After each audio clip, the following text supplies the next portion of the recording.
You're gonna be YouTube famous, Horatio. Yeah. Mike, we're gonna put them on that wall, so I don't want, it'll take up a little bit of space around the corner. Oh, my office? Yeah, your office. I'm losing my office? Yeah, if you...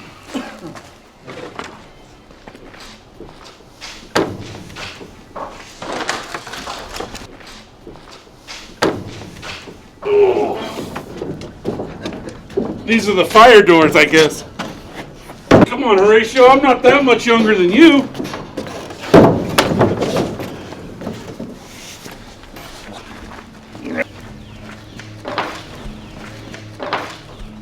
Right position.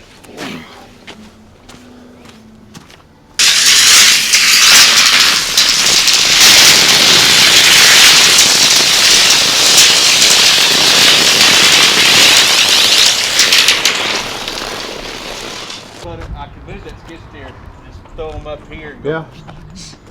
straight up. We need to drag the ones out there in the street over here. Okay. What are they? Those are 5s, 40 footers. 40-foot 5s? Yeah. Alright. So when you have a time. Okay. Yeah, I can get around that. Okay. Well, when they're done over there, you know. Yeah, they're fixing to be done. Okay. He'll move this. I'll go get those 5s. We're gonna have to move some cars. And then these 5s. Okay. At least the roofers aren't going to be here today, so they won't be clogging us up.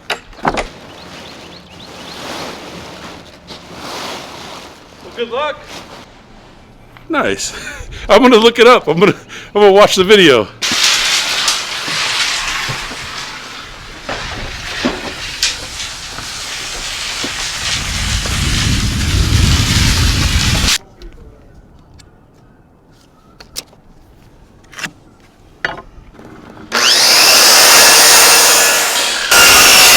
Mike, can you use the hand over here real quick? I don't want to drag the rebar on the cement. You know what I mean? On the foundation.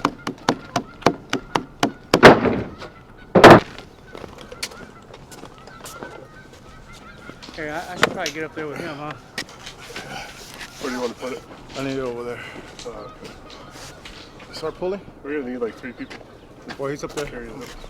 I'm gonna wrap him in. Once we get to the end, Morning. How's it going? What's up, man? You alright? So I might have some, whatever you call it, what we're eating? Well, yeah, Nutty Buddy. Nutty buddy on my face. Nutty Buddy. Propane tank go. Yeah, I need to make a little handle and put back on this thing. Yeah, and a motor. Dude, hey, I was really just Maybe I on a was golf thinking cart. about that. Have a motor, put a chair up there. Where'd you learn how to drive? Oh, I know, man. I try, I okay? hear you. Just got my driver's license last week. You doing alright? I need to borrow that torch when you finish with it so I can warm up here. Yeah, I do, but it's cold in there. Hey, I'll come keep you warm, one. Huh? I'll come keep you warm. There you go.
on the Chipping basket hammer? down the hill? I picked No, it up. I saw picked it up yesterday I and brought it saw up it here somewhere somewhere. up here. Like Yeah. I thought this is out of place. Yeah, I brought it up here somewhere. I think it's on the slab right there. I Okay. think. Yeah, I gotta do like 2 passes on this, so I'm gonna have to be chipping.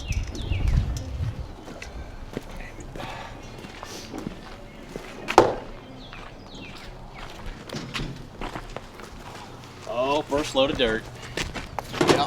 Good morning, Mike.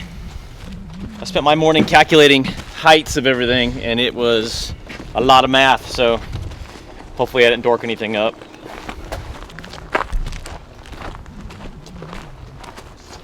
Mike and Mike. Hey, is Matt down there? Yes, sir. You want to grab him so he's just on the loop?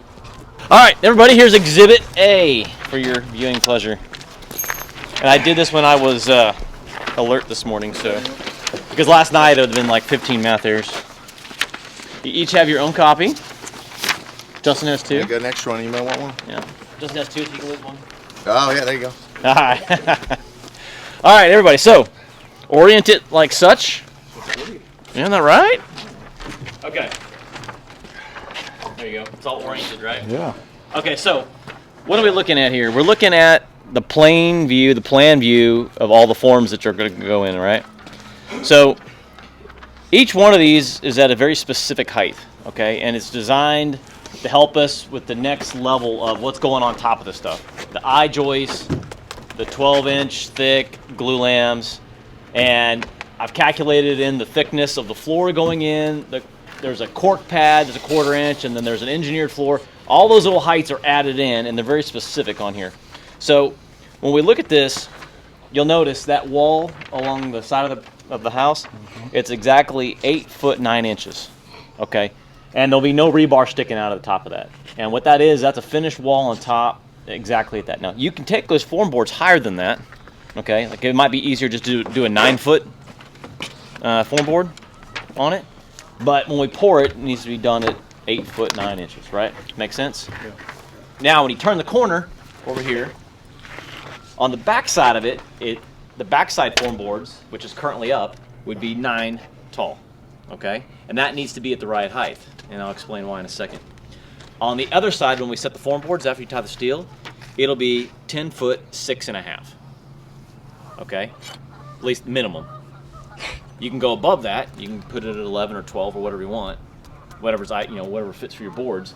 But because in the next pour phase, that 9 foot, we're going to pull those form boards off, and we're going to push dirt up against it, and then we're going to build the pad another 1.5 feet There you go. on top of it. So the next form board rows are already done for us by us just taking it up a little bit further. Yeah.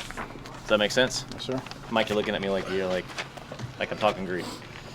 No, I was just wondering because the backside, you're going to be pouring the plate on top, right? Your floor. on Well, top. okay, so Yeah, it's very specific. afterwards. So when you look at it, just follow my finger here. So this section right here, this is the new concrete floor that we're going to be pouring. Yeah. Okay, so around the perimeter. Okay, this section over here is the lid, the concrete lid we're pouring. This wall, I guess, just this one corner right there is the only one that is actual dirt that will be supporting it. Actually, the dirt will if you follow my finger, the dirt will be going like this. Okay. This is up here is a Yeah. traditional foundation. As much as traditional as we can get on this job site. All the Yep. for the foundation past here for the house is all 10 6. Everything around, except for this one little wall right here. And I got that at 9 right now. 9 feet. And the reason for that is because, that little wall with the door, Yeah.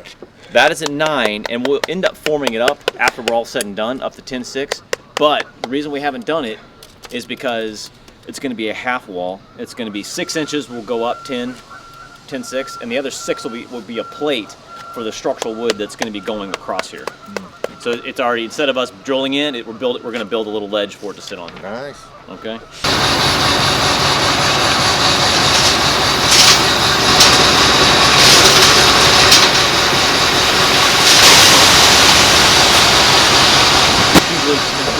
Those snap ties that go through the walls, we've got 400 of those, and what you've got sitting here right now, we've already used them up. That's 400 right there. I mean, if we do another 100, that's fine. But I ordered the thread rod, and I found these things. So I was like, duh. There was these coupling bolts, and they're about 1.5 inches thick. And the tensile load on those coupling bolts are 1,800 pounds. So, and that means if they're putting it out there for public display, that means it's probably double. Yeah. So the factor of safety. So these coupling bolts will hold. So I got 3/8-inch rods. So as y'all drilling these things, especially around these interior walls, what we're going to do is use that thread rod, okay, 3/8. So don't drill 1/2 inch, drill 3/8. And I'm going to get a long, bit. And so what we'll do is when we set these walls in place, we'll get both of them in place. We'll put a 2x4 on top to hold them together, and we'll just drill through both sides. And that way the thread rod will go straight through it. And then we'll tie it on. And then on the very bottom, one, we'll put a nut on a small nut on the backside that'll hold the boards in the bottom from coming in. But the concrete's gonna push them out, and then when we're done with the concrete, that nut will pop out. So there'll be you'll see that little bitty nut at the bottom. And so that's just on this wall that we're going to do. Pretty much all these interior walls right here, we're just going to use thread rod. Okay. And the exterior walls, you've already done the snap ties. And wherever we end up, I may have to go buy another 100, whatever it is, but we'll get that squared away. Okay. So that's the big plan. Then for your steel tying, okay, you really got to think mentally what's going on. No steel sticking out of the top of this wall because it's a finished wall. This wall right here, there needs to be steel sticking out of the top. Yeah, this one. Okay, and what it is you're just going to bend it over. And so I was thinking based on the steel. So we got number 5. It's 5/8. It's 0.625 times 40. That's roughly about 30 inches. So we need at least 30 inches of overlap steel. Okay. So what I was thinking is we take a number 5 20-foot stick. We cut them into 6.6, and that way you just bend them in half, and you can just stick that rod down in there. And after you finish your steel up on the wall. So you want it laying over this direction. Correct. So the steel will stick down into it 3 feet, 3 feet, stick out 3 feet. So it's an elbow. Now, Can we just cut the?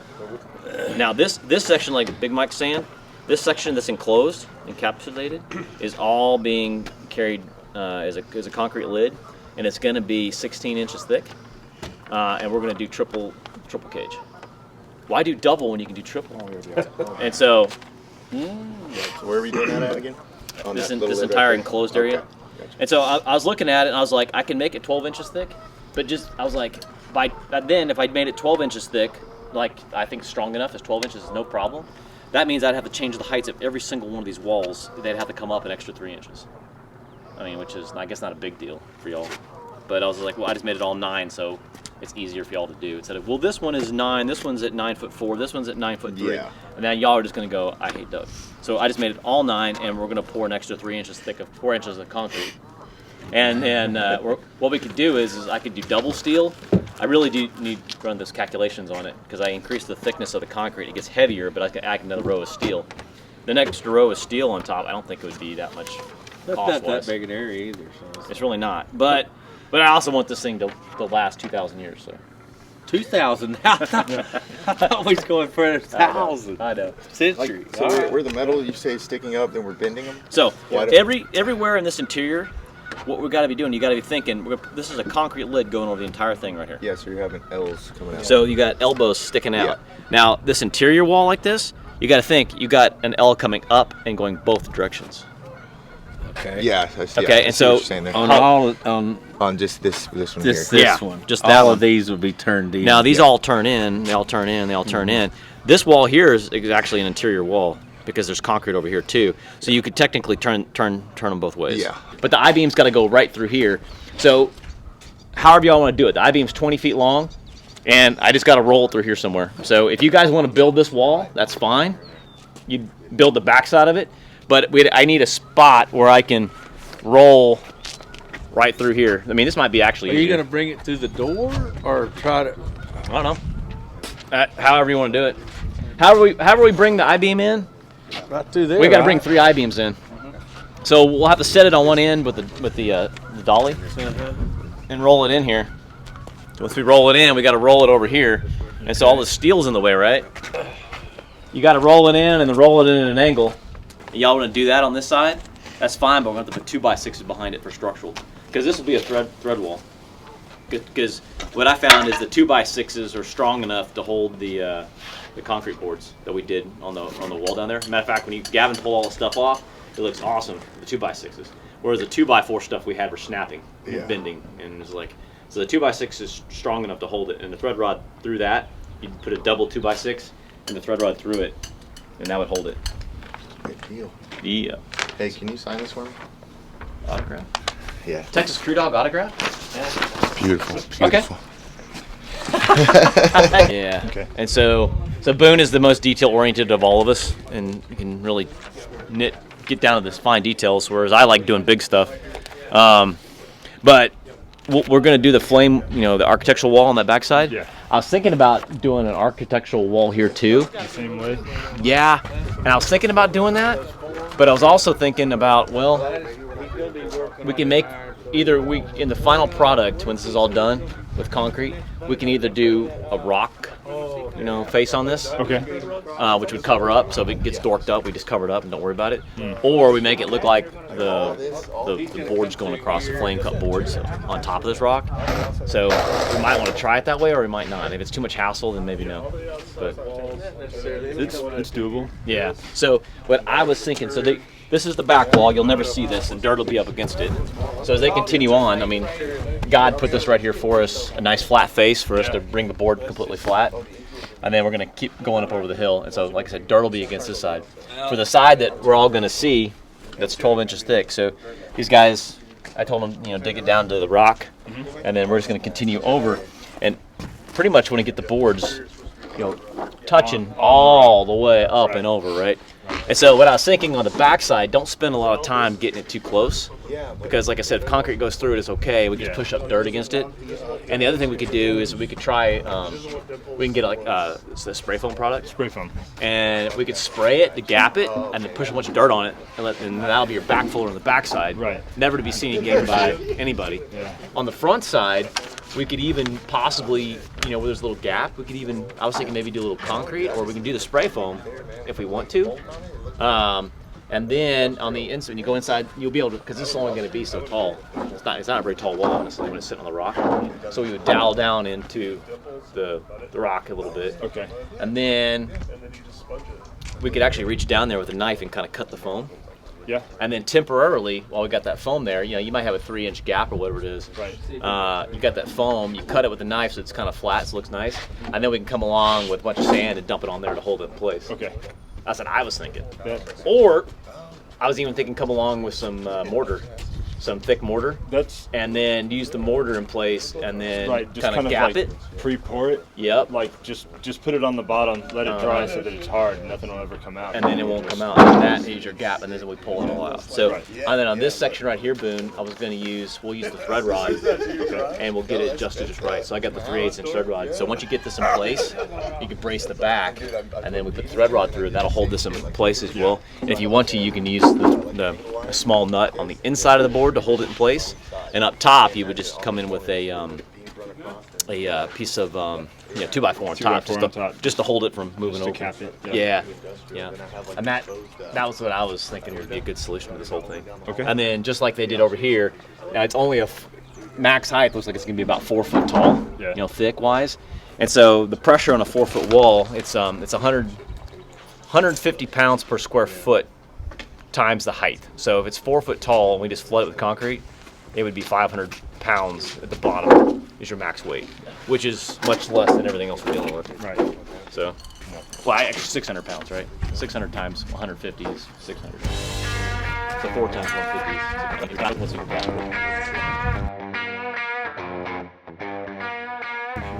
And these are the hardest ones to do, and I did pretty good on those. Yeah, that's perfect. That's going to be real strong welds. It ain't gonna do. Okay, let me use the Bobcat for the next 20 minutes. Okay. And then it might be a good time for y'all to grab lunch. Yeah, that's I what we think were so. just And thinking. then, Got to get some stuff too from Ace. oh, what you need? Yeah.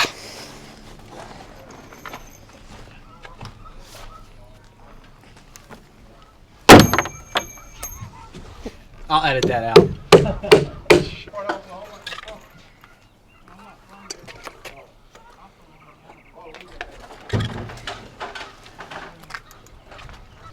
Right outside of Tulsa. Close? Okay. About 40 minutes east. Yeah, yeah.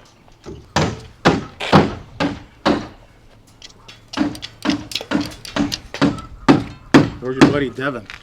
Buddy Devin out here with his stupid pants. There you go, brother. He is funny, isn't he? These days, it'd be nice to jump it in the morning before work. Yeah, right. Get your muscles warmed up. Okay, I'm old. So I am flush on that corner. What I usually do is just tack a nail. Yeah. Like if your corner is your We corner got the flush. same deal as over there. I tell you what, this is gonna go up against that one, so make this end flush. Okay.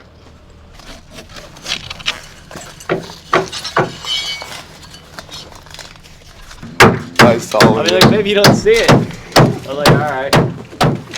I was like, I've driven up down this road 20 times. I ain't hit nothing. Justin gets a skid steer once, about to just run over it all. Destroy it. And you're probably the best driver here, though. Yeah, I haven't hit anything yet, I don't think. I ain't hit anything yet. I hit Yet. Remember that, yet. Yet. All I'll right. have to make it like, you know, a couple passes on it. Okay. So I wanted to know which side is the side that's going to be showing. Okay. So let's see here. You're gonna. So this would be rotated. This is going to go here. And that's going to be like this facing. Okay. out. This will be the outside one. Yeah. Yeah. I gotta think. This one flips over there because it fits inward. Because it fits. Oh wait, no. Yeah, this one goes here. You're right. You got to think four-dimensionally. No, I know. You got to think every angle, every way. All right, so stick out 5 inches and then just weld the heck out of it. Yeah. But I'm saying, is this going to be the inside one that's showing or the outside one? This one will be the one that shows you. Okay. Alrighty then. But I'm saying is, if you just put a really thick bead all around it, Okay. we're just gonna Alright. paint it and Yeah, we're bolting. then we're gonna put 3 bolts in it. Yeah. And I will need to get somebody on that pretty quick because as soon as you get this done, we can. Well, I guess you can get this done. I was gonna go measure the post heights for you, and then we can weld the plates on top. Yeah. And then as soon as I get my A-frame done, which means I'm gonna get here early tomorrow. Okay. I'm trying to get it due today, but we can actually hoist these things tomorrow. Yeah. Well, I'll Tomorrow will have be it done. hoist day. Okay, cool. Yeah, I'll have them ready and go. Yeah, so tomorrow. we just gotta Yeah. cut those off. I gotta get you the distance with the laser level right now, and then you can cut them off and lay the plates. Okay. Yeah, I mean, I'm going to go ahead and weld the plates on those right now. Yeah. And then we'll get the distance and cut them. So I got some time. Okay. All right. So what is this for? This is going to be for the architectural wall in the back of the wine cellar, or in front of the wine cellar. It's called Shalsugiban, and it's just a way of weathering the wood and protecting it. But instead of using the actual wood, we're just going to use it as a form so that when the concrete's poured, it actually looks like wood.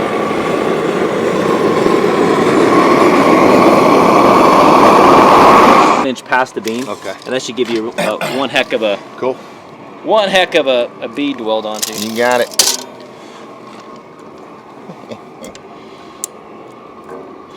There we go at 5 inches.